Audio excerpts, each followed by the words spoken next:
Hello, welcome everybody. Thank you for joining. I'm going to give a couple of housekeeping rules just to start off. So first of all, there's an interpretation channel at the bottom of the screen. It looks like a small globe. Make sure you select either English or French, depending on how you would like to listen today. Second of all, we'd love to know who is in our audience. So please introduce yourselves in the chat. Your name and organization would be amazing. I'm going to paste the housekeeping rules into the chat in English and French, and there's more information there about the session. And you're all going to be muted until the question and answer session. And then if you want to ask any questions, please feel free to raise your hands and we can unmute you. And also, if you've got any questions during the session, please feel free to write them into the chat. I am going to introduce Nicholas Rutherford now to introduce the session. He's the Managing Director at ADEX. Many thanks, Heather. Welcome everybody to today's webinar, which is a collaboration between ADEX and Development 2030 and START Network. It is a pleasure to co-host this webinar with START Network, and we're delighted to welcome so many of you to this key event in which we will consider the impact of locally owned research and learning experiences from the Democratic Republic of the Congo, Pakistan, and India. This webinar is co-hosted with START Network and aims to explore the value of locally led research and learning from the perspective of local and national NGOs. The panel of local and national organisations will share their experiences of undertaking research projects funded by START Network and will discuss how the research and learning projects supported their organisational development and their understanding of the best ways to support and work with crisis-affected communities.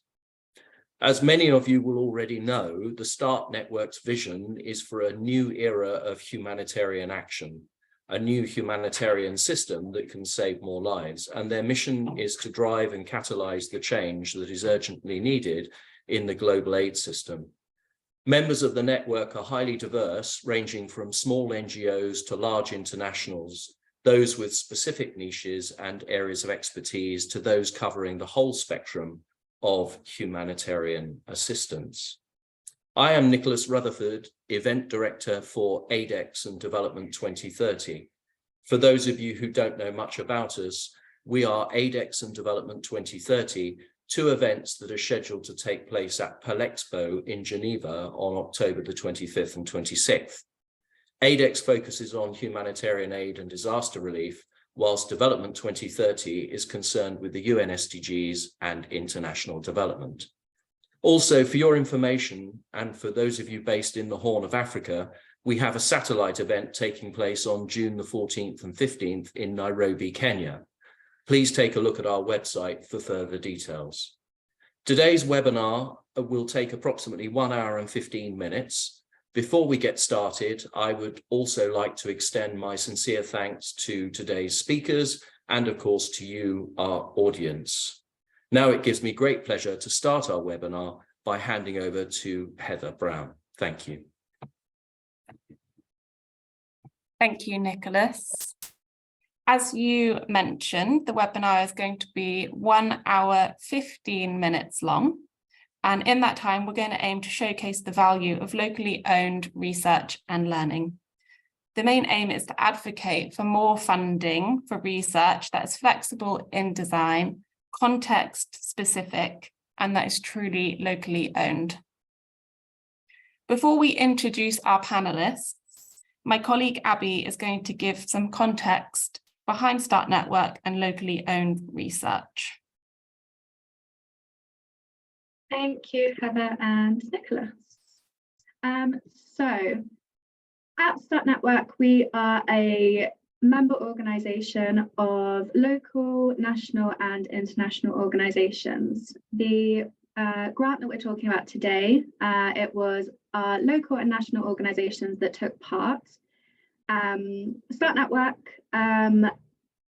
are a member organisation working towards locally led humanitarian action, greater access to fast funding, anticipatory action, and building a culture of innovation and learning.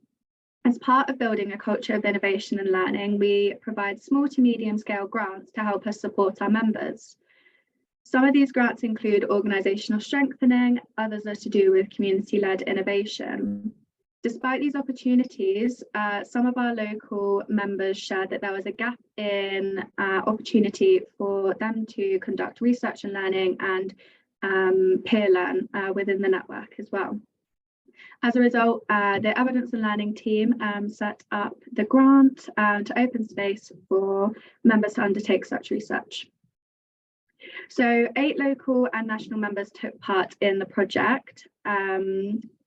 4 of them are with us today.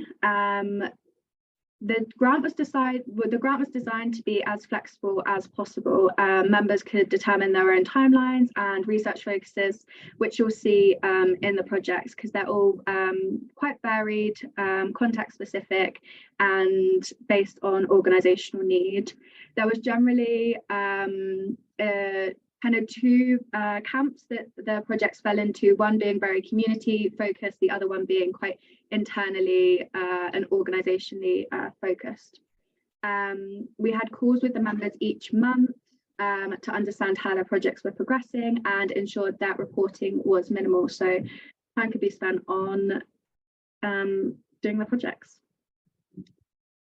So we have 4 speakers with us today. Unfortunately, Arslan couldn't come, but Raima's here from HANDS. So we've got Tirtha, who is the director at NEEDS in India. We've got Isidore, who is the founder and coordinator at Medefahops. We've got Raima, who is an environmental specialist at HANDS, and Alphonse, who is a supervisor at AFPDA. 2 of our speakers are from the Democratic Republic of the Congo, 1 from India and 1 from Pakistan. I'm just going to briefly talk about what each of the projects were focused on before we hand over to the panel discussion. Let me just move this. So Isidore is going to be talking about Medefahops project. Medefahops project sought to understand how to reinstate community conflict resolution structures. They used a community solution and decision-making tree to understand the perspectives of community leaders, community members, church leaders, and women's group on conflict. They produced a roadmap, which they shared with councils and local military leaders to implement with the community.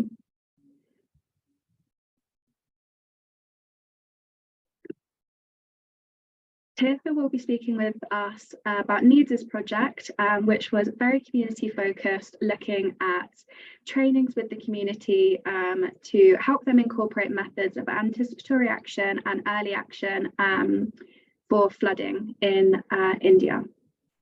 They collaborated with many different stakeholders, including university students, community-based organisations and local governments, to explore the importance of anticipatory action. They trained community members, lots of different trainings, which I'm sure Tirtha will tell you all about. And they also learned how to incorporate traditional methods of coping with the anticipatory methods. Alphonse will be speaking to us from AFPDE. They worked with community members to understand levels of resilience to crises in 3 different health zones in the DRC. They collected empirical data through community surveys and focus groups and organised a 2-day workshop with over 40 stakeholders to understand the strategies that could be implemented into a roadmap to support greater community resilience. Last but not least, we have Raima from HANDS, who will be talking to us about HANDS' project, where they looked at how to diversify their funding sources. They hired a consultant to internally map funding flows and funding sources and gained internal support to work towards accessing faith-based funding. They partnered with a range of stakeholders, including different NGOs and CBOs and local health officials, and then have adapted their strategy to access more faith-based funding. I'm now going to pass back to Heather, who is going to lead us on the panel discussion.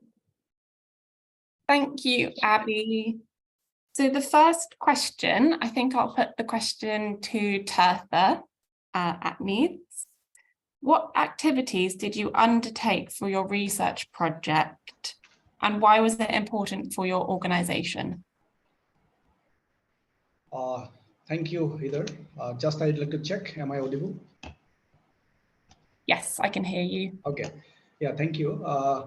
My name is Tirtha Prasad Saikya. I work with an organization called Northeast Affected Area Development Society. We are based in Assam and in the part of Northeast India. Our state is very much vulnerable for flooding and other natural disasters like river erosion, landslides. And sometimes disasters have been caused by development aggression or big development projects like big dams and minings and etc. Because we are located in a very downstream region, which is surrounded by hilly mountains and hilly states. Basically, the program was about to explore the problems in community as well as to understand the underlying causes and also the consequences of the affected communities. The project was targeted in the floodplain region, which is in the Brahmaputra River Basin. And we have been targeting around 5 communities of in the state of Assam, in the district of Jorhat, along the river Brahmaputra. Activities, there were a range of activities with this People's Research Project. This People's Research Project is about understanding people's perspective, also to build on what capacities people have through a participatory approach.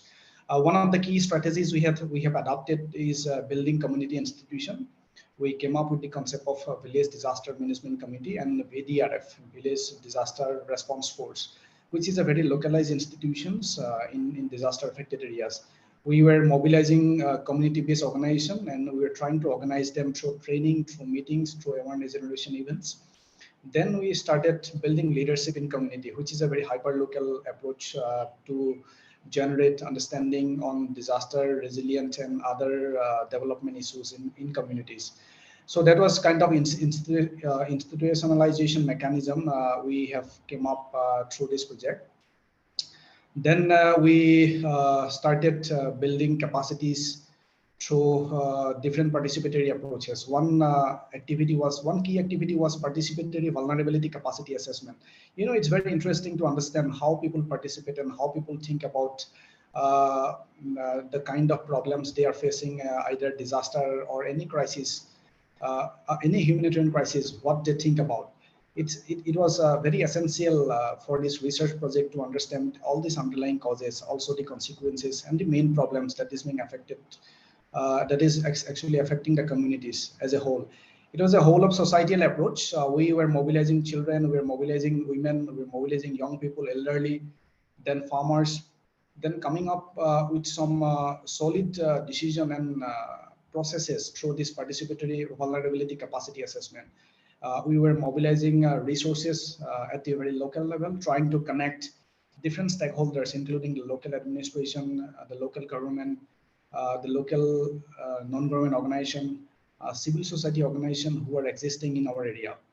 So that was basically about building community institution and also developing leadership in communities by connecting community-based organization, people's organization, and other CSO, civil societies organization.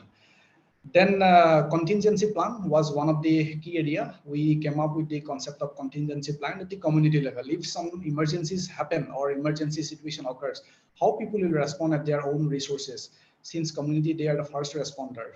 So it was like through these participatory rural appraisal tools, we came up with this community contingency exercise. And that was like one of the vital processes we have initiated under this People's Research Project.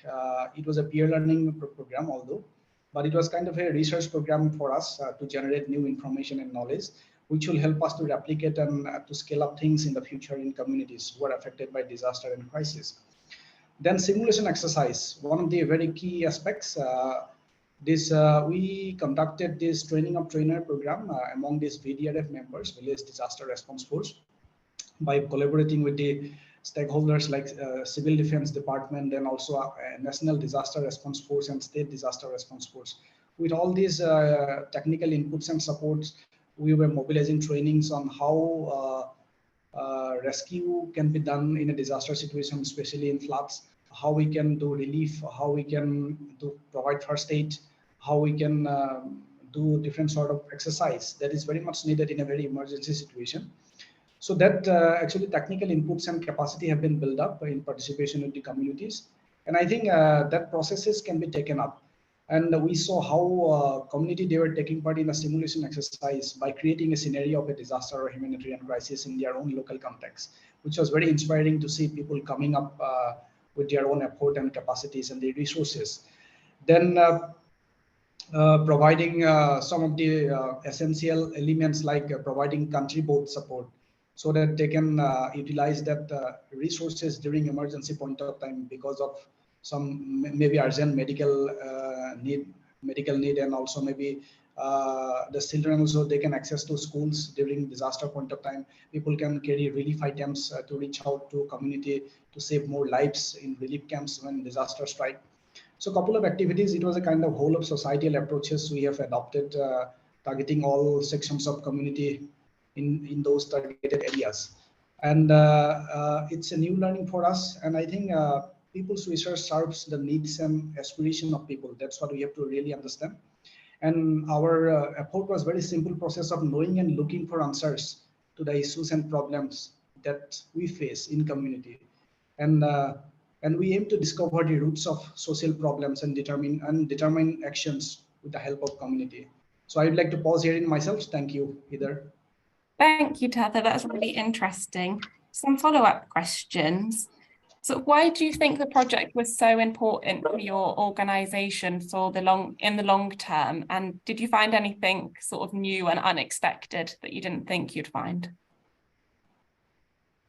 Yeah, basically as organization, we are very tend to in the field of operations. In earlier time, we were mostly in operations, doing things in partnership with the other organizations, big organizations, those who were actually giving subcontract to us. So it was basically more into operation and implementation. But this is kind of a peer learning project as well as a learning opportunity for us to initiate things at our end. Building leadership as organization, that was very important, and it is an opportunity for us to replicate and scale up things in the near future in communities. So that is number one. Secondly, good practices have been evolved. We can see how good practices have been evolved in community through community-based institutions, local resource mobilization, building local leadership, how community they can participate in different process of risk reduction. Then how we can reach out to government agencies, how we can reach out to local administration. So a lot of good practices have been evolved, and we understand and we came to learn many new things about the traditional mechanism of coping to disaster situation from the community's end. I think good practices in terms of getting safe drinking water and sanitation, ensuring food security and livelihood, then those who are affected, how children can cope with the disaster situation, how they can address their own sicknesses and diseases when emergency occurs. So all these things, actually good practices have been evolved. And I think these are all very essential in building leadership as organization, those who are working in the humanitarian context. These are some of the new learning and experiences we were able to acquire throughout this people's research and this skill peer learning program supported by Start Fund. Thank you. Over to you. Thank you. And one more question. How do you think you successfully engaged the community in your research project? You spoke a lot about how you worked with the community. What do you think it was that allowed you to do that so well? Yeah, when we talk about people's research, it's basically talking about the participation of people. We have to work in participation with people. We have to consult with communities.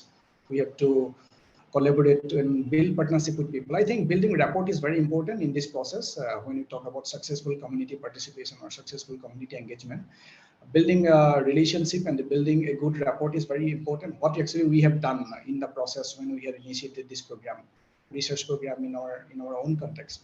Then connecting and mapping community-based institutions, those who are existing in that platform, and creating a platform in community, that is important. there are a lot of different community-based organizations working in different issues. Maybe some communities, they are working in development programs, maybe some community, they are working on health and hygiene, there may be community working on sanitation. So mapping all this potential organization at the very community level, that is important. We work out with that mapping and building resources on them. And I think building hyper-local leadership, that is important. Ultimately, we have to reach out to people. When we reach out to people, we have to rely on community leaders. There are different informal leaders, maybe a teacher in community, maybe a postman in community, maybe a young people, those who are leading organization in that village, maybe some women leaders who are very knowledgeable in that particular community. We have to build a network through all these informal leaders, then try to reach out community to mobilize them, to organize them, and make them institutionalized. We are working with the community, those who are affected by disaster, but we have to ensure that we transform this affected community into a mitigating institution in the future. So that's how only I think we can successfully collaborate and build partnership with community, and that will be successful in terms of yielding results and giving impact in the days to come. Thank you. Thank you so much, Tetha. I'm going to ask the same question to Raima now. What activities did you undertake for your research project, and why do you think it was important for your organization? Yeah, so am I audible? Yes, I can hear you well. Yeah, so first of all, I just want to give a brief introduction about that project. So HANDS has started a peer learning project on diversifying funding sources with the help of a skill grant project funding. So this was the that project, the aim of the project was to develop a CSR and faith-based resource mobilization policy for our organization. And there were like the main objectives were to held a stakeholder workshop and to assess the opportunities and limitation associated with the mobilization and utilization of faith-based funding and CSR funding. So we have to also revisit the organizational policy and procedures to create ease for delivering services to mobilize and use the CSR of faith-based funds. So we also develop our communication materials, and we develop a policy just to to build a strong strategy to cope up with the challenges we and the other organizations are facing. Yeah. Thank you so much. And as a follow-up question, do you think you found out anything sort of new and unexpected from the project that you took into faith-based funding? Yeah, so you know that from the past few years, there is a grant. There is a Pakistan is facing a challenge regarding the Pakistan is facing serious issues to run the programs due to a decline in the institutional funding opportunities. A study conducted by the Pakistan Center for Philanthropy shows that Pakistanis give around around $2 billion annually to charity. The report indicates that about 98% of people in the country give in one form or another form, in the form of cash, in the form of kind donations, or by volunteering for needy causes. So in this context, this grant was very helpful, and they developed that strategies and communication material was very helpful for us. And one surprising aspect of this project was that the other organization was very interested to adopt that policy and to learn how we are doing that how we are utilizing the funds, and we are doing that phase-based funding, and how we raising that resources. Yeah. And what was it about the research project into faith-based funding that sort of supported you and enabled you to build partnerships and peer networks? Sorry, can you repeat the question? What was it about the project that you undertook that sort of supported you to build peer networks and partnerships with other organizations in Pakistan? Yes. So HANDS has a strong focus on locally led research and peer learning. We believe working closely with the local communities and involving them in the research process, and also in the intervention where we have some intervention, we want to involve the community. with us. We want to take their consultation. We want to involve them. We, not even the community, but also our fellows organization. We want to involve them. So that thing leads to better outcomes and sustainable solutions for us. Yeah. Thank you so much, Raima. I'm going to pass over to Isidore now. Isidore from DEFA. How did your research project support sustainable long-term changes in your organization? And what did you do for your project as well?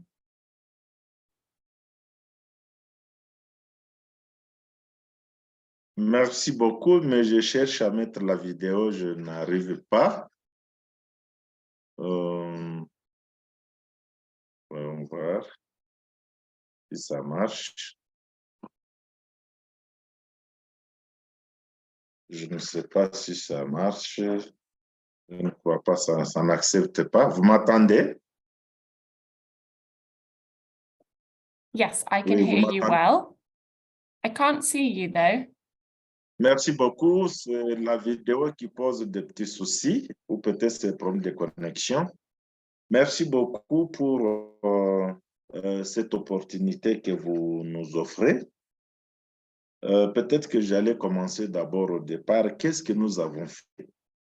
Parce que notre projet consistait à travailler avec la population dans le cadre de partage de connaissances sur la gestion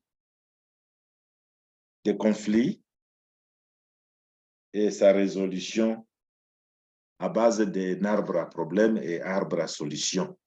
Ça, c'était notre objectif parce qu'on devrait chercher à exploiter ou explorer c'est des outils. Et cela nous a permis d'abord de commencer par la collecte des opinions de la population parce que nous étions dans le territoire de Rutshuru pour la question. On a pris le territoire de Rutshuru comme zone d'expérimentation de cet arbre à problème. Et nous avons, après que nous ayons collecté, fait la recherche auprès de la population et aussi des entretiens structurés avec les membres de structures communautaires de gestion et résolution des conflits, nous avons organisé un atelier d'échange, de réflexion et d'échange avec les leaders communautaires, les membres de confessions religieuses, les jeunes et les organisations féminines, religieuses et tout le monde, et autorités au niveau territorial, mais aussi avec des élus donc de la contrée. Ça nous a amené à échanger parce que déjà, avec la population, nous avons eu à identifier les vrais conflits communautaires, les conflits clés dans la communauté. Et ça, pendant l'atelier, nous avons essayé de les prioriser et chercher à identifier réellement les vrais auteurs invisibles et les auteurs visibles. Et de là, nous sommes arrivés aussi à donner les pistes de solutions. Et à la fin, nous avons mis en place, nous sommes arrivés à produire une feuille de route qui devrait servir un vade-mecum pour les autorités au niveau provincial, mais au niveau aussi local.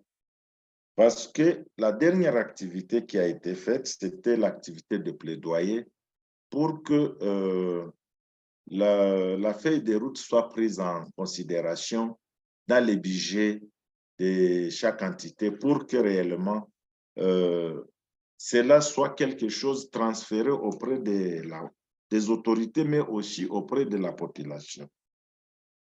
Mais un élément très important que nous avons découvert dans le travail que nous avons fait est que nous avons nous-mêmes aussi compris cet adage qui veut que tout ce qu'on fait sans moi, on le fait contre moi.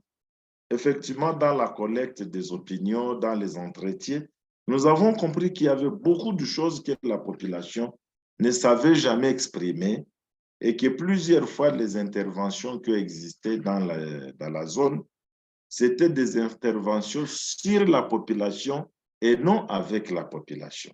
Cette recherche, effectivement, nous a amené à comprendre que si réellement, quelles que soient les conditions dans lesquelles on travaille pendant la période d'insécurité ou de stabilité, que ce soit dans la période de stabilité, il faut que la population soit au cœur de l'action. Parce que quand la population est au cœur de l'action, elle a plus de chances d'apporter un changement dans la population elle-même, mais aussi donner une visibilité de l'action. Un élément aussi que nous avons aussi découvert dans cela, c'est la participation de la femme. Nous avons compris que la femme était vraiment le pilier réel de l'action humanitaire, qu'elle était vraiment la pièce maîtresse pour un changement dans une communauté. Et ce qui est pour nous un des éléments clés même de cette recherche que nous avons eu à réaliser dans les territoires de retour avec les fonds Skills. Je peux d'abord délimiter par là. Je ne sais pas si j'ai répondu à toute la question. Yeah. Thank you, Isidore. That was great. Could you give an example of something that's come out of the research that might change the way that you work with the community? So sorry to rephrase that because that didn't make much sense. Will you change the way that you work with the community, especially during conflict, as a result of the research project that you undertook?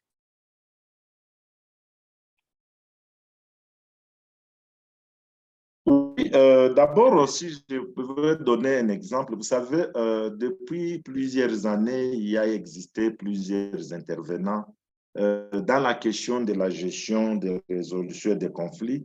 Et les gens, les acteurs s'arrêtaient sur des ateliers, sur des recommandations. Mais ces recommandations n'avaient jamais été coulées comme au point où nous sommes arrivés à voir une feuille de route qui devient comme un vent de mecum pour les autorités. Parce que là, après que nous ayons identifié avec la population et les autres acteurs de la société civile et des personnes influentes dans la communauté, la première expérience, c'est que pour la première fois, dans le budget, malheureusement, de 2022-2023, on a pris en considération cela dans les entités, mais curieusement, avec la guerre de M23, ce sont des budgets qu'on ne sait plus mettre aujourd'hui en pratique. Mais au moins, quand même, ça a été une des bonnes expériences parce que c'est un travail qui a été pris en considération par les autorités au niveau local, mais aussi au niveau provincial. Et aujourd'hui, ça devient un outil qui peut être implémenté dans beaucoup de communautés, même si ce n'est pas au nord, parce que c'est vraiment un outil qui a été tellement fouillé et aujourd'hui qui sert et qui peut servir comment agir pendant les périodes de conflit. Surtout que ça fait déjà presque près de 3 décennies que nous intervenons dans la même situation. Mais cela n'a jamais empêché qu'on puisse atteindre des résultats. Et un autre élément très capital que j'ai découvert est que aussi l'acceptation des organisations nationales par la communauté passe vite que des fois avec les intervenants internationaux, parce que des fois ils considèrent les intervenants internationaux comme des inquisiteurs, comme des gens qui viennent filer l'information au fait de l'utiliser pour autre fin que l'utiliser pour servir un plaidoyer pour faire sortir la population dans leur état de vie de chaque jour. Voilà un peu tout ce qu'on a découvert à travers la recherche que nous avons eu à mener. Thank you so much, Isidore. That's really insightful. I've got a question for Alphonse now. What did you do for your research project, and how did your research support changes in your organisation or the way that you work with the community now?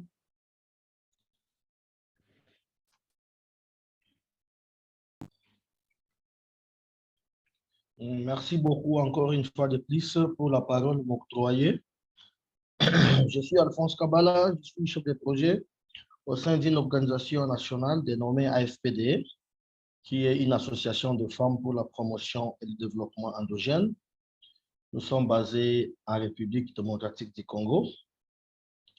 Et nous avons quand même essayé de travailler avec le projet de recherche sur l'apprentissage par pair entre les organisations nationales et internationales sur la résilience des communautés qui ont bénéficié des appuis de l'AFPDE comme étant une organisation nationale et d'autres organisations internationales. Et c'est là, nous avons travaillé dans 3 zones de santé que nous avons ciblées au niveau de la province du Sud Kivu. C'est parmi lesquelles la zone de santé de Lemera, la zone de santé de Ruzizi et la zone de santé de Nundu. Nous avions juste engagé, recruté un consultant expert en résilience des communautés. Avec ce consultant, la première activité que nous avions faite, c'était organiser ou mener des enquêtes ménages. Nous avons organisé des enquêtes dans les communautés au niveau des ménages et pour savoir au moins dans la communauté qu'est-ce qu'ils connaissent de la résilience, qu'est-ce qu'ils font face aux différentes crises qui surviennent après un appui dans leur communauté et comment est-ce qu'ils gèrent ces crises et comment est-ce qu'ils font face à ces crises.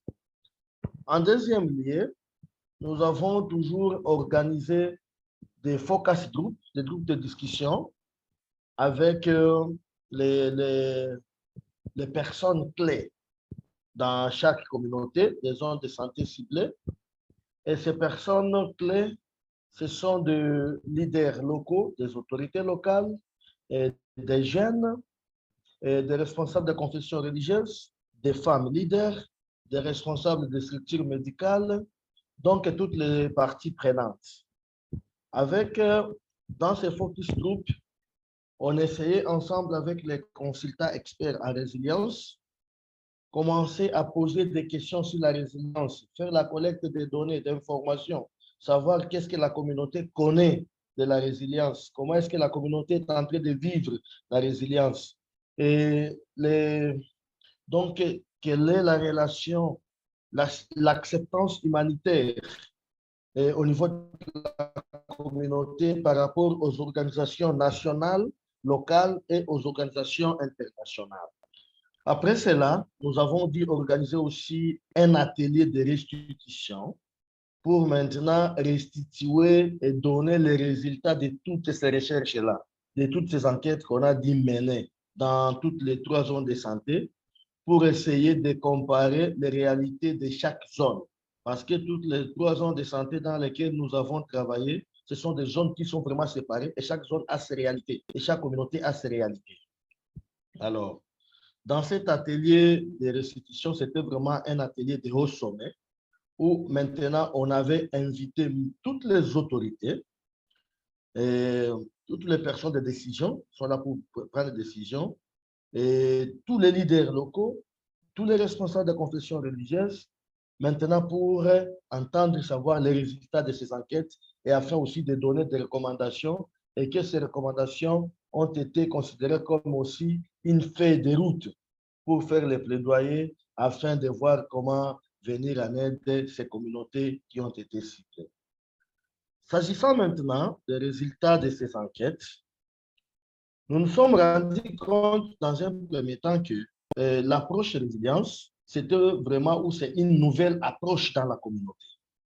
C'est une nouvelle approche dans la communauté. En deuxième lieu, c'est que nous avons rencontré que la communauté en question a besoin d'un accompagnement de proximité pour commencer à bien vivre la résilience dans leur communauté. Pourquoi? Parce qu'on nous a donné, la communauté nous a appris que elle est restée pendant longtemps dans l'attentif, attendre seulement que les ONG internationales viendront, on va nous donner à manger, on va nous donner des maïs, on va donner la farine, on va donner les citres. Et la communauté ne parvenait plus à chercher ou à trouver un moyen propice pour faire face à une crise. Donc, à chaque fois qu'il y a même une petite crise là, qui n'a pas vraiment un pic là choquant, la communauté doit toujours attendre et doit savoir que bon, les ONG internationales sont là, ils vont nous venir en aide. En plus de cela, cette recherche, nous sommes focalisés sur dans 3 domaines d'intervention, notamment la sécurité alimentaire. Comment est-ce que la communauté fait face à une crise dans le domaine de la sécurité alimentaire, dans le domaine de l'eau, hygiène et assainissement et dans le domaine de la santé et nutrition. Pour ce qui concerne le domaine de l'eau, hygiène et assainissement, vous comprendrez avec nous que la communauté a compris que chaque fois, leurs zones sont des zones endémiques. Il y a toujours de l'épidémie de choléra. Comment est-ce que maintenant elles font face à cette épidémie chaque fois qu'il y a crise de l'épidémie? Dans un premier temps, il y a d'abord une intervention, une réponse qui vient d'une organisation, soit nationale ou internationale. Et cette réponse-là, c'est une réponse très urgente de peu de jours. Après que cette organisation est finie à mettre en œuvre les activités prévues pour la réponse à cette épidémie, comment est-ce que la communauté se prend maintenant à charge? Comment est-ce que la communauté fait face à cette crise? La communauté nous a montré que souvent, une fois que quand une organisation leur avait érigé des robinets, il y a des bornes et fontaines qui sont là. Il y a l'eau on a fait une adduction d'eau potable. Il y a un comité. On constitue un comité de gestion de cette eau-là. Mais quelques jours après, quand l'organisation, l'ONG là est partie, et le comité qui est resté pour gérer cette eau, on va chaque fois commencer à demander quelque chose pour faire payer un sou pour la maintenance de ces ouvrages-là. Les membres qui sont dans ce comité vont commencer à bousiller, à utiliser cet argent pour leur intérêt privé. Pourquoi? Parce qu'il n'y a pas un accompagnement. Pourquoi? Parce qu'il n'y a pas un suivi de proximité. Pourquoi? Parce qu'ils sont là, ils savent que non, même si ces ouvrages trouvaient une panne, demain encore, on viendra nous aider. On nous viendra toujours en aide.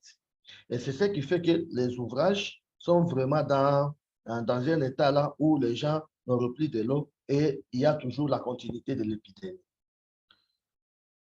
Bon, par rapport à ce qui concerne d'autres exemples, la communauté nous a montré que chaque fois qu'il y a une crise, au moins ils sont là à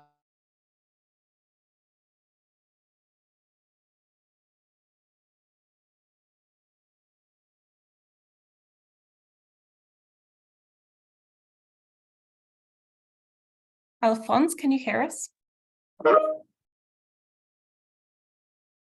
I'll ask. Comment? Oui. We can hear you now. You froze for a little bit, but you're back now. Je peux continuer?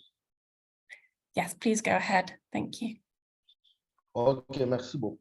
Je disais que la population a besoin chaque fois d'être accompagnée, d'être renforcée et d'être informée sur la façon dont elle peut quand même elle-même faire face à une crise. Et comme je l'ai dit tantôt, que chaque fois quand il y a une crise, ce sont toujours les organisations locales, les structures locales qui alertent sur la crise dans une communauté. Parce que ces organisations-là sont en train de vivre avec la communauté et dans la communauté. Quand il y a un souci, quand il y a une crise, ce sont les organisations locales, nationales qui font maintenant des alertes.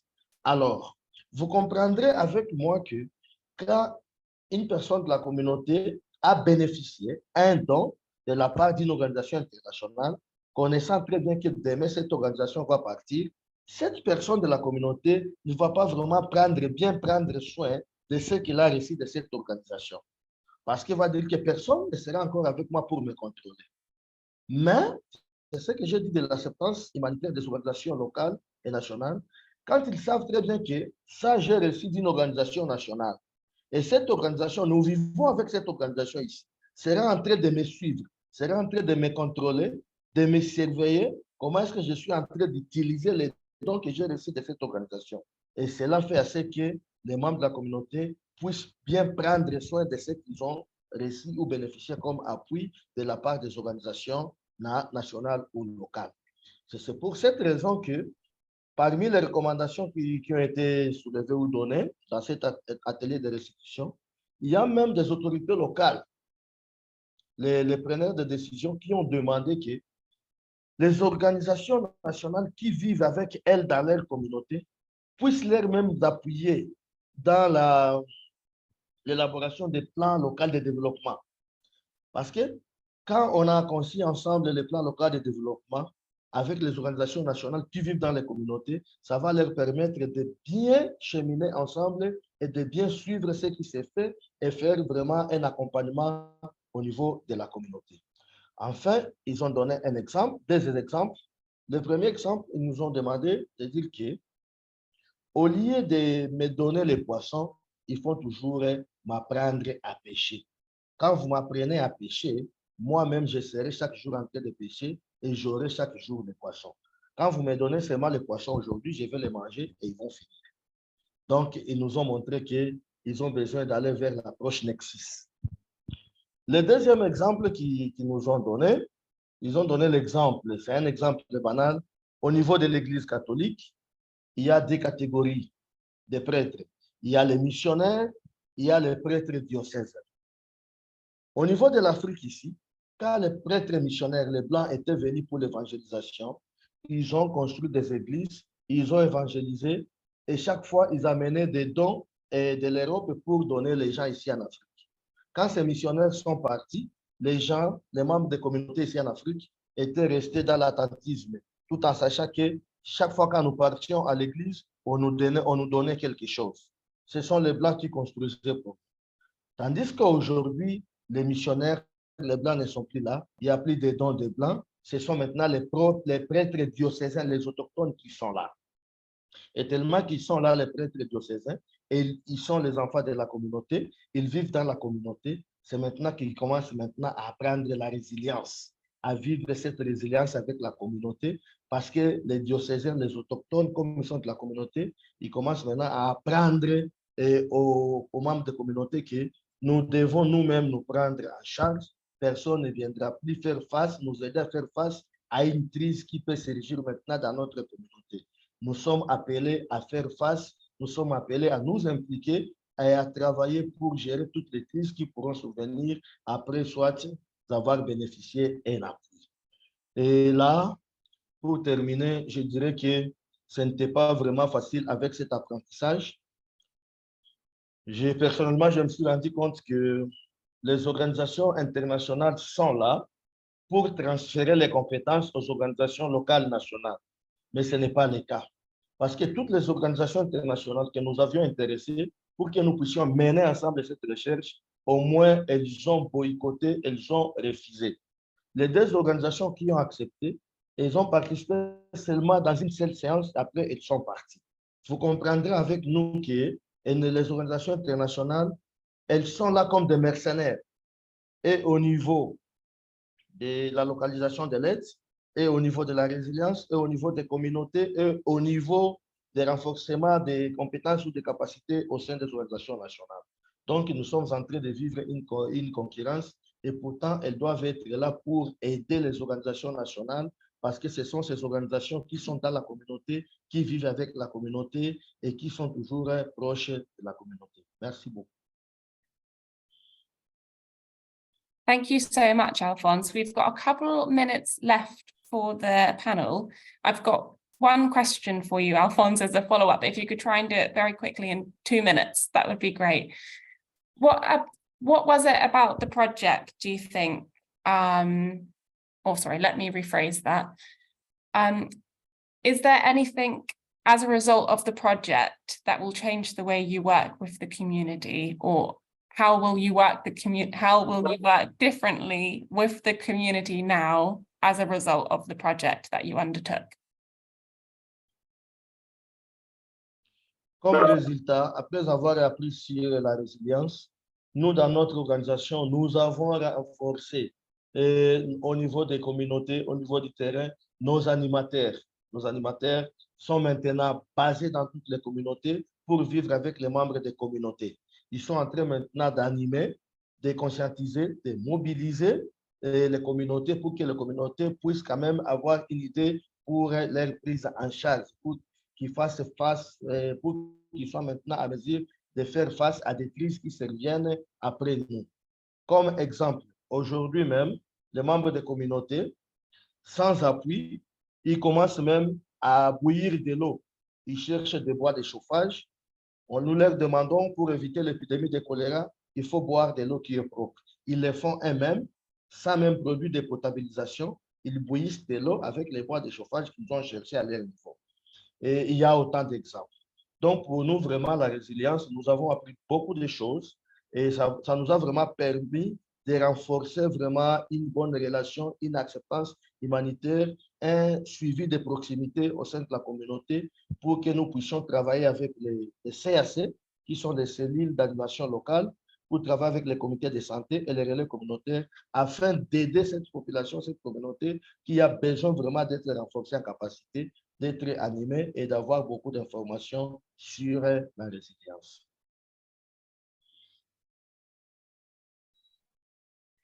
Thank you so much, Alphonse. Perfectly on time. We have 10 minutes now for questions from the audience.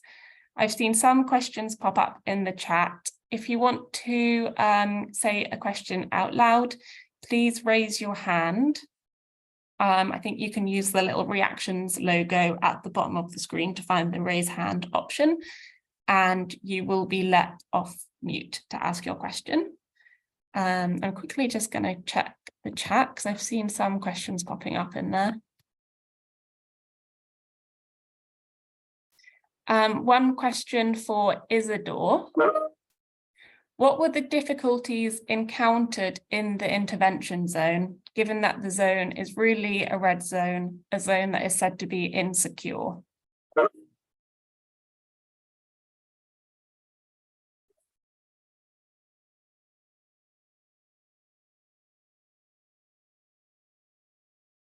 I think you're on mute, Isidore. Did you hear my... Oh, now you're not. Did you hear my question? Or the question? Je peux répondre directement. Oui, je peux y aller directement. Oui, merci beaucoup. Effectivement, vous savez, quand nous avons mené notre recherche, déjà, la zone était déjà sous une agression des rebelles du M23.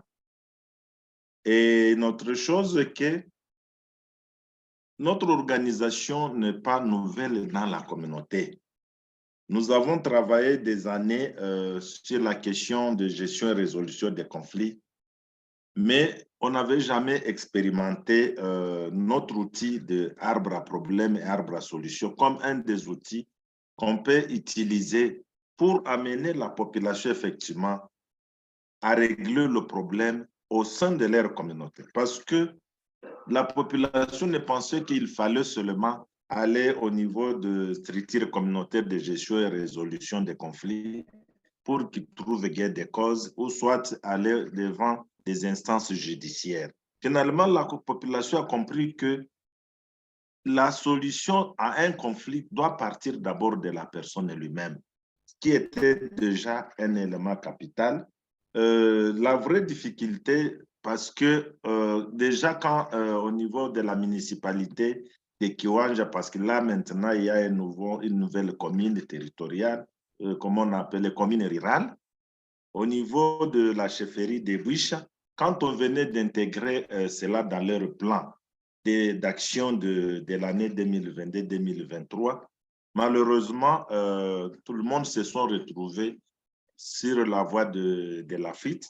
Et c'est comme ça qu'aujourd'hui, ce budget n'a pas été mis en œuvre parce qu'il y a l'insécurité, il y a les rebelles du M23 qui sont venus imposer une autre manière de gouvernance dans la zone. C'est ça un peu la difficulté. Mais néanmoins, au moins, quand même, l'outil existe et c'est un outil qui est toujours d'actualité parce que les mêmes problèmes qui ont causé des faits les années antérieures restent les mêmes problèmes parce que je peux par exemple donner un exemple, les problèmes, les conflits liés à l'identité. Effectivement, si aujourd'hui il y a la guerre du M23, il y a agression, c'est effectivement ça, c'est à ce point-là qui est là. Le problème par exemple de l'espace terrien, donc l'acteur, c'est un conflit d'actualité. Vous comprenez que l'outil que nous avons, c'est déjà un acquis pour le reste du temps, mais au moins quand même, l'on sait déjà que les autorités qui avaient pris l'initiative d'intégrer cela, ils sont encore en vie et nous espérons qu'après la guerre, cela pourra encore revenir sur la table et ça va être pour nous tellement capital, comme un des moyens, un outil qui a été plus efficace pour aider la population à être dans une situation plus encore acceptable. Voilà un peu ce que je peux dire.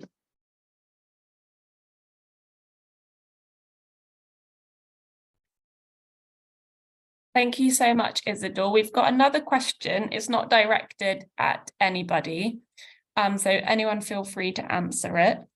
How is learning incorporated into the projects that you undertook?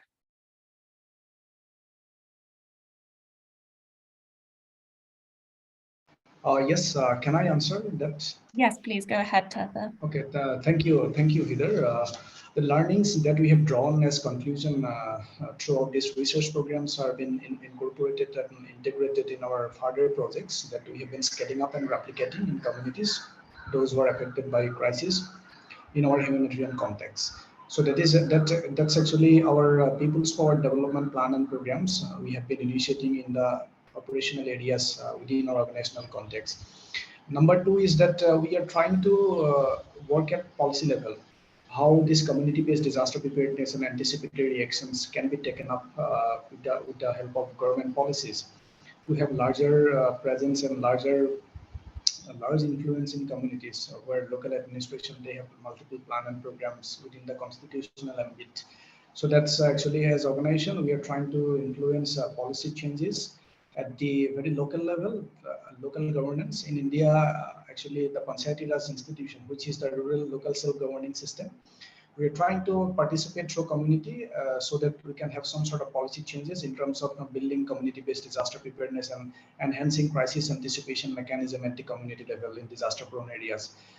So policy level, influencing policies of the government, existing government and local administration, as well as scaling up and replicating same model in other communities to have larger impact and more influence and changes in the ground. Thank you. Over to you.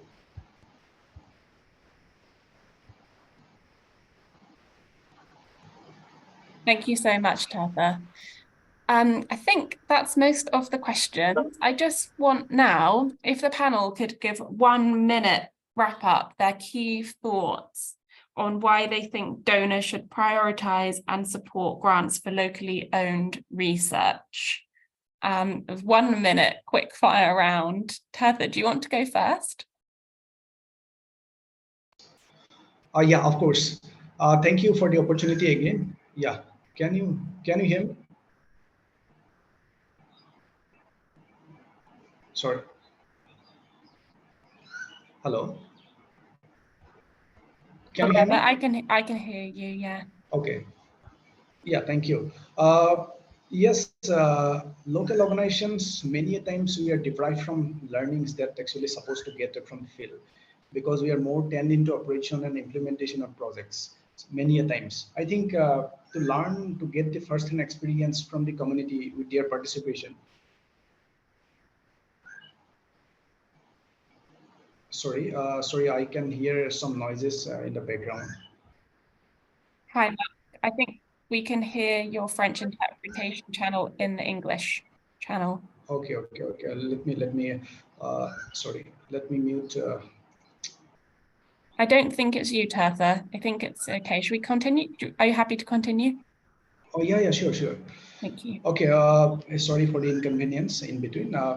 I think to have more locally led and empowered action in the ground, we need to have resource-based program with the help of people, where people actually participate and we are able to generate more information and knowledge about the underlying causes, the main problems that is happening in community and the consequences.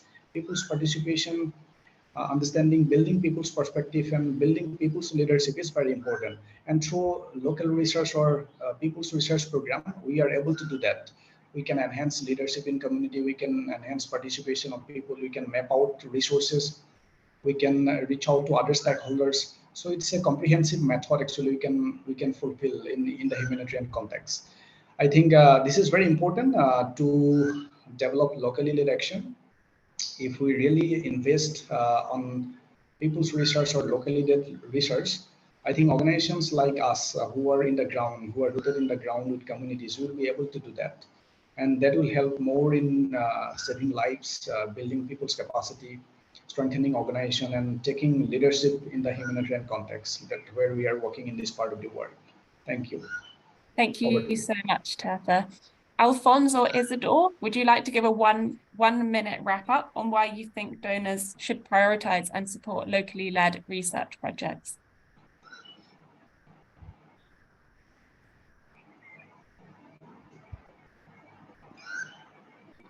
S'il vous plaît, si vous pouvez reprendre la question pour une compréhension.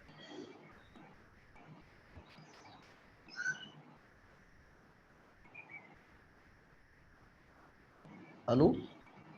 Vous m'entendez? Hi, Alphonse, I can hear you, but I can't hear your English interpretation. Ok, bon, bon, merci pour cette question. Moi, j'ai dit que de toute façon, comme vous le savez, avec la nouvelle approche sur la localisation de l'aide humanitaire, tout ce que nous faisons, c'est pour l'intérêt général de la communauté, et la communauté qui est chaque fois en difficulté, en besoin d'être assistée. Et au niveau de notre pays, comme vous le savez, au niveau de notre pays, nous faisons toujours face à beaucoup de crises. Il y a des catastrophes naturelles, il y a toujours des conflits armés qui font ce qu'il y ait quand même des déplacements massifs de populations. Et tout ça, quand il y a une crise comme ça, ce sont nous les humanitaires, ce sont nous les organisations humanitaires qui devons chaque fois assister, aider cette population pour juste un relèvement soit socio-économique. C'est pour cette raison que si nous vivons loin de cette communauté, comment est-ce que nous allons assister ou venir en aide à cette communauté? Mais quand nous vivons avec cette communauté, et quand nous vivons dans la communauté, nous saurons directement quels sont les problèmes, quels sont les gaps de la communauté, parce que nous vivons dans la communauté. Et quand nous vivons dans la communauté et que nous avons réussi quelque chose, un don, une subvention pour cette communauté, directement, nous allons faire parvenir cette subvention, ces dons à la communauté, parce que c'est nous qui connaissons très bien la souffrance de cette communauté. Mais quand vous vivez seulement à Kinshasa, à Goma, vous ne connaissez pas ce qui se passe dans les fins fonds, là, dans les communautés, là. Vous entendrez toujours une alerte et puis vous soumettez, vous avez soumis une proposition, vous avez gagné un projet et vous ne connaissez pas la communauté dans laquelle vous avez apporté cette assistance.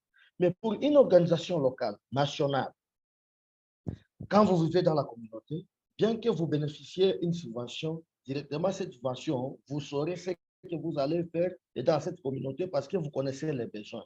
Comme ce qu'a dit Isidore, tout ce que vous faites pour moi sans moi, vous le faites toujours quelque part contre moi.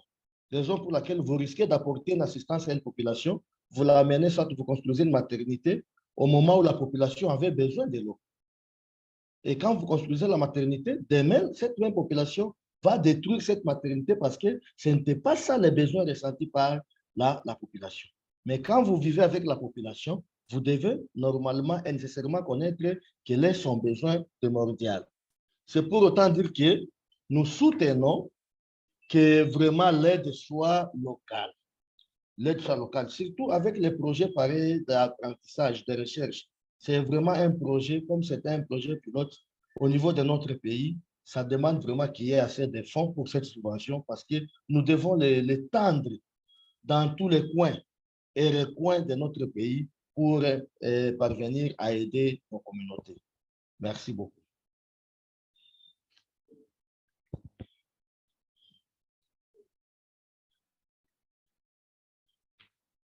Thank you very much, Alphonse. I'll put the question to Isidore now. In 1 minute, could you state why you think donors should prioritise and support locally led research projects?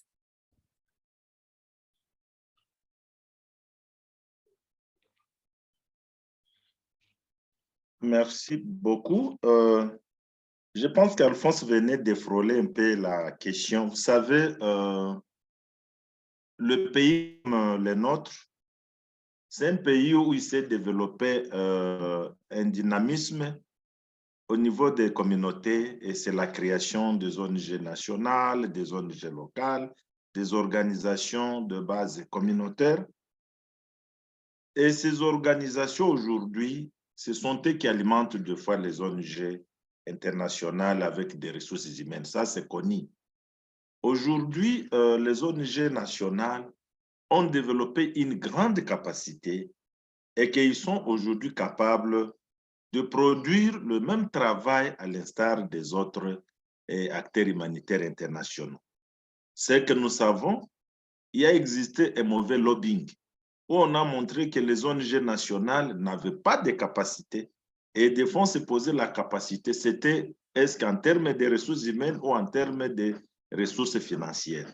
Effectivement, on a privé plusieurs années les organisations nationales, les ressources financières pour qu'elles ne soient jamais capables de produire les mêmes résultats que leurs homologues internationaux. Et je pense que c'est maintenant aujourd'hui, comme Alphonse même aussi venait de le dire, c'est maintenant l'occasion d'investir dans la communauté. Et la communauté à travers des organisations nationales. Parce que les organisations nationales sont plus redevables vis-à-vis de la communauté que des ONG internationales qui sont liées seulement au projet. Mais les organisations nationales ne travaillent pas avec la communauté parce qu'on a un financement, mais on travaille avec la communauté parce que la communauté a besoin de fois d'un accompagnement pour réaliser, capitaliser le savoir local. Et c'est ça, effectivement, ce qu'a donné comme résultat de nos recherches au niveau de la communauté. Si on a la possibilité qu'on ait des fonds, deux fois pour soutenir des types de recherches et étendre ce genre de recherches, je pense qu'après 2 ans, on sera des ONG capables de produire des documents, des recherches qui peuvent influencer le financement pour sauver les vies humaines. Et que seulement c'est limité sur des écrits, des fois qui ne donnent pas de ressources, de chance à la communauté.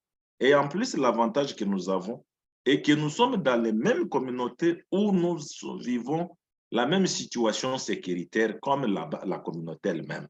Ça aussi, c'est un avantage parce qu'on n'a pas de difficulté pour agir. On n'est pas lié par des clearances, sécurité, mais on est lié par la passion du travail que nous faisons chaque jour avec la communauté.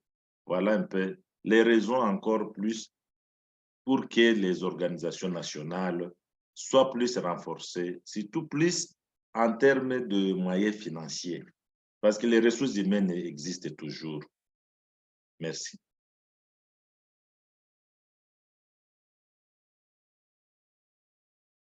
Thank you so much, Isidore. I've had a message from Rima, who I think has dropped off the call, unless you can hear me, Rima. She's struggling with bandwidth and there's internet issues in Pakistan. Oh, we've got Rima. Would you like to take 1 minute to quickly answer the question, why do you think donors should prioritise and support grants for locally owned research? Yeah, so I guess these types of grants and locally owned learning exercise are essential in a shrinking space for local civil societies as they promote local ownership and empowerment to the community and to others. So by supporting locally led initiatives and research, they help to counteract the negative impact of restrictions on civil societies organizations. Yeah.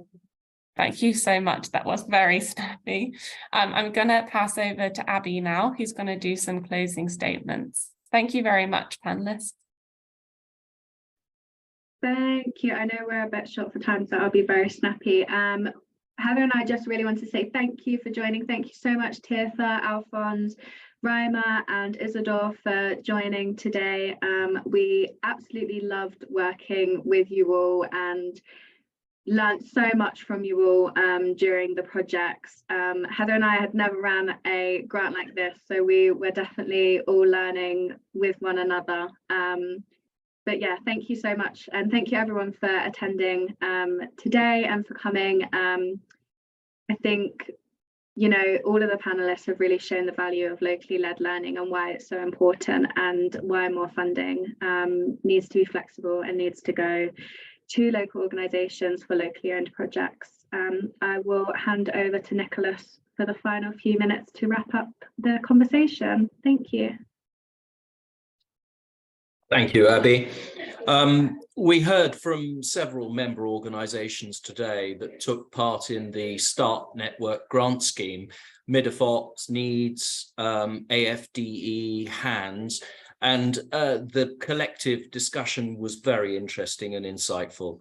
We learnt about local practices and building leadership for those engaged in humanitarian activities. We talked a lot about community and building resources and strategies. We heard about how changes were made as a result of the research and their application. We would like to congratulate START Network on the success of their scheme. Thanks again to all the speakers, to you, the audience, and of course to START Network. ADEX and Development 2030 are pleased to have had this collaboration, and we look forward to seeing as many of you as possible in person for our events in Nairobi on June the 14th and 15th, and ADEX and Development 2030 in Geneva on October the 25th and 26th. Many thanks, best wishes, and goodbye.